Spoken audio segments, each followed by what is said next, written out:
Hello guys, welcome to a new video from the channel. This time we check Facebook session expired, so how can we fix it? I will give you two tips for doing it. The first one, it's going to your Facebook icon, keep press, and let's go to app info. Here on app info, just go to clear data, and here just clear all cache and your data from Facebook.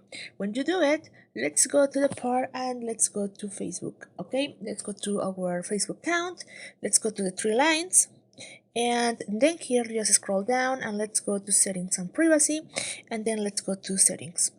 Here on settings, just scroll down and let's go to the part that says account center here, and then let's go to password and security.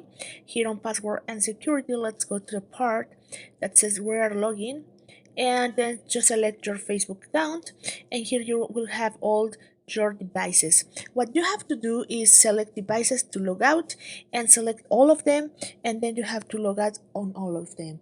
Then you have to start logging in your device if you log out, and that's it guys. I hope this way for you and works for you. Thank you for watching this video. Remember to subscribe and give a thumb up to this video.